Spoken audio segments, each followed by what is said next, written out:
Hi everyone, Assalamu alaikum. Welcome to Shazia Tamil Kitchen. இன்னைக்கு நம்ம hyderabad special recipe தான் பார்க்க போறோம். hyderabadல வந்து நிறைய ஸ்பெஷல் பிரியாணி ஸ்பெஷல் பட் இன்னைக்கு வந்து ஈரானி சாய் ரெசிபி தான் பார்க்க போறோம். நீங்க வந்து ஹைதராபாத் விசிட் பண்ணிருந்தீங்கன்னா இல்ல வந்து ஹைதராபாதியா இருந்தீங்கன்னா கண்டிப்பா ஈரானி சாய் பத்தி தெரியாம இருந்திருக்க மாட்டீங்க. பட் தெரியாதவங்களுக்கு நான் சொல்றேன். இது வந்து தம் சாய் இல்ல தம் டீன்னு சொல்லுவாங்க. ரொம்ப பெரிய process-ஆ பண்ணுவாங்க. நம்ம ஆனா இந்த ரெசிபில எவ்வளவு குயிக்கா வந்து செய்யறதுன்னு தான் பார்க்க போறோம். இன்ஸ்டன்ட்டா தம் டீ இல்ல ஈரானி சாய் வந்து எப்படி செய்யறதுன்னு பார்க்க போறோம். வாங்க ரெசிபிக்குள்ள போலாம். ஈரானி சாய்க்கு ஃபர்ஸ்ட் நம்ம வந்து டிகாஷன் ரெடி பண்ண போறோம். அதுக்கு நான் வந்து பிரஷர் குக்கர் எடுத்துர்க்கேன்.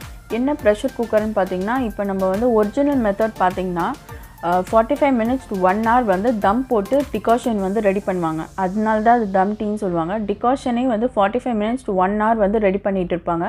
ஸோ அந்த அளவுக்கு நம்மளுக்கு டைம் இல்லாதப்போ நம்ம வந்து இப்படியே ரெடி பண்ணலாம். இது வந்து குயிக் மெத்தட்.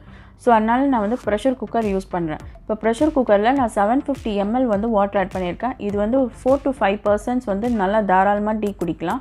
அது கூட 4 tablespoon டீ தூள், நீங்கள் எந்த டீ தூள் யூஸ் பண்ணுறீங்களோ அதை யூஸ் பண்ணிக்கோங்க. 6 tablespoon வந்து சுகர் ஆட் பண்ணியிருக்கேன். இது வந்து ப்ரௌன் சுகர்னால நான் 6 tablespoon ஆட் பண்ணியிருக்கேன். ஆட் பண்ணிவிட்டு நல்லா மிக்ஸ் பண்ணிக்கோங்க. மிக்ஸ் பண்ணிவிட்டு இது ஒரு 4 விசில் வைங்க. டிகாஷன் ரெடி ஆகிட்டு இருக்க டைமில் நம்ம வந்து இப்போ மில்க்கை பாயில் பண்ண போகிறோம். ஒரு பேனில் நான் 2.5 கப்பு மில்க் எடுத்துருக்கேன். ஃபுல் ஃபேட் மில்க்கு, தண்ணியே ஆட் பண்ணாதீங்க. Just milk, full fat milk add பண்ணிக்கோங்க. அது கூட 3 ஏலக்காய் ஆட் பண்ணிக்கோங்க. இது கூட நான் வந்து 3 to 4 tablespoon condensed milk add பண்ணிக்கிறேன்.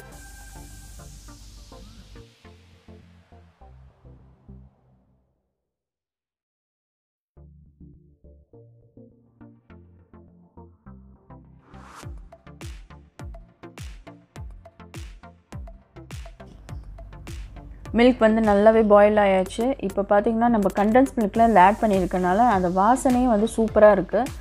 ஸோ இது ஒரு 2 to 3 minutes நல்லா சிம்மில் வச்சு பாயில் பண்ண விட்டுடலாம். இப்போ பார்த்தீங்கன்னா வந்து டிகாஷன் வந்து ரெடி ஆயாச்சு. ப்ரெஷர் வந்து ரிலீஸ் ஆயாச்சு. நான் இப்போ ப்ரெஷர் குக்கரை ஓப்பன் பண்ணுறேன்.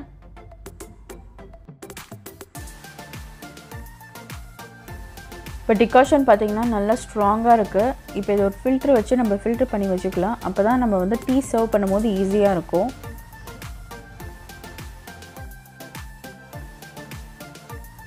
ஹைதராபாத் ஸ்பெஷல் ஈரானி சாய் இப்போ சர்வ் பண்ணிடலாம். ஒரு கப்பில் 1/4 கப் டிகாஷன் ஆட் பண்ணிக்கிறேன். ரிமைனிங் கப் வந்து மில்க் ஆட் பண்ணிக்கோங்க. இந்த சாய் பொறுத்தவரை ரொம்ப ஸ்ட்ராங்காக இருக்கும் டிகாஷன், ஆனால் ரொம்ப சூப்பராக இருக்கும். கண்டிப்பாக நீங்கள் ஹைதராபாத் போகிறீங்கன்னா மறக்காமல் ஈரானி சாய் ட்ரை பண்ணுங்கள்.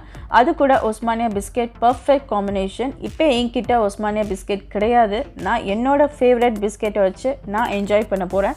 இந்த ரெசிபி உங்களுக்கு பிடிச்சிருந்துச்சுன்னா மறக்காமல் லைக் பண்ணுங்கள். ஃப்ரெண்ட்ஸ் அண்ட் ஃபேமிலியோட மறக்காமல் ஷேர் பண்ணுங்கள். மறக்காமல் ஷாசியா தமிழ் கிச்சனை சப்ஸ்கிரைப் பண்ணுங்கள். இன்னும் இன்ட்ரெஸ்டிங் ரெசிபீஸோட நான் உங்களை திரும்பவும் சந்திக்கிறேன். Until then, it's bye from Shazia Tamil Kitchen. Thank you for watching.